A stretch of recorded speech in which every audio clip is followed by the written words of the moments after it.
There's nothing to do here, some just whine and complain. In bed at the hospital, coming and going, asleep and awake. In bed at the hospital. Tell me the story of how you ended up here. I've heard it all in the hospital.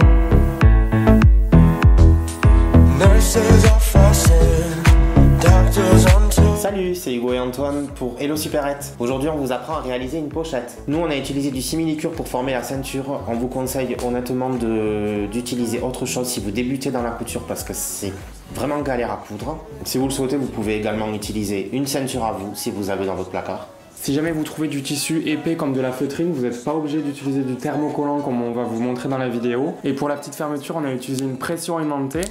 Et en fait, on n'avait pas réfléchi, mais du coup, il y a le dos de la pression qui se voit sur la sangle. Alors, on trouve pas ça super moche, on l'a laissé comme ça. Mais si jamais vous voulez pas que ça se voit, alors vous pouvez le décorer en collant quelque chose par-dessus. Ou juste au moment de l'assemblage de la ceinture, faire en sorte de poser la pression avant de tout coudre. On espère que la vidéo vous plaira. On vous fait des bisous.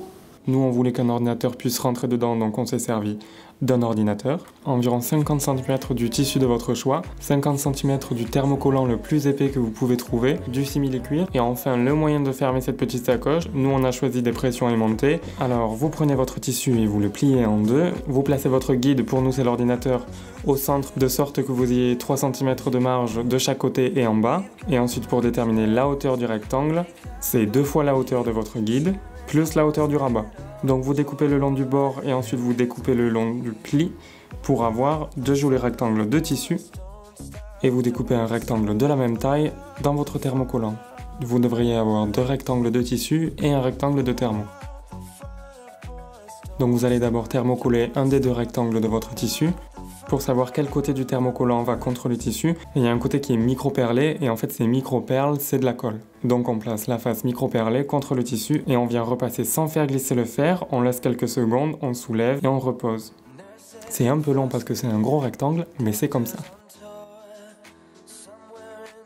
Ensuite vous placez votre rectangle de tissu thermocollé endroit contre endroit et vous cousez sur tout le tour à 1 cm en laissant une ouverture d'un côté pour pouvoir le retourner.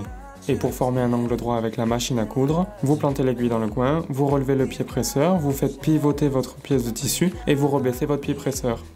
Et juste avant de le retourner, vous pouvez couper l'excédent du tissu et vous pouvez venir cranter les angles assez près de la couture sans couper la couture.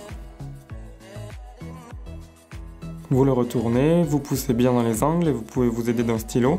Ensuite, vous venez aplatir tout ça avec le fer à repasser.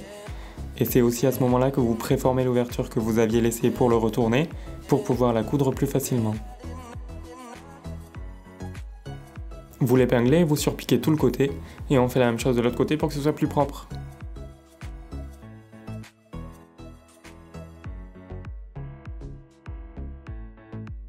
Voilà, ça a grosso modo la forme que ça va avoir à la fin. On passe à la découpe de la ceinture. Donc on a découpé une bande de 7 cm de large pour avoir une ceinture de 5 cm de large une fois finie. Pour la longueur, il faudra voir ce dont vous avez besoin suivant la fermeture que vous avez choisie. Vous préformez un rempli sur chaque côté de votre bande de simili et vous utilisez un torchon pour pas le brûler et vous surpiquez les deux bouts et tout le long de chaque côté. Alors comme on vous l'a dit, ce simili cuir était super chiant et il collait énormément au pied de la machine. Du coup on a été obligé d'utiliser du papier cuisson pour que ça puisse glisser sous le pied. Mais comme on n'avait pas beaucoup de visibilité, nos coutures sont pas super droites et c'est pas super propre. Donc maintenant on vient fixer la sangle à la sacoche en surpiquant tout à gauche et tout à droite. Et comme on rigole pas quand on dit que ce simili est méga galère à coudre, là aussi on a été obligé d'utiliser du papier cuisson. Ensuite on vient utiliser notre gabarit pour savoir comment coudre les côtés. Et je sais pas si vous remarquez, mais on a intentionnellement pas cousu jusqu'au bout pour avoir cette espèce de goutte qui se forme au niveau de la pliure parce qu'on trouve ça assez joli. On fait ça des deux côtés. Et on vient marquer au stylo ou à la craie l'endroit où on doit venir fixer nos pressions. Pour les pressions aimantées, c'est 2 encoches qu'il faut faire au cutter ou au découpe-vite. Vous enfilez le devant de la pression et vous enfilez une rondelle à l'arrière et vous repliez les agrafes de la pression sur elle-même. Ça marche un petit peu comme une attache parisienne si vous vous souvenez de votre classe de maternelle. Donc on fait ça avec la partie femelle et avec la partie mâle.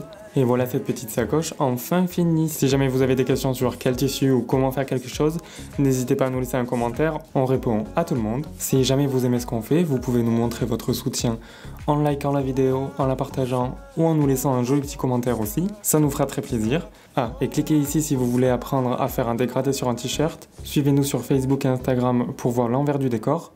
Abonnez-vous à la chaîne pour ne rater aucune vidéo et on vous fait des gros bisous.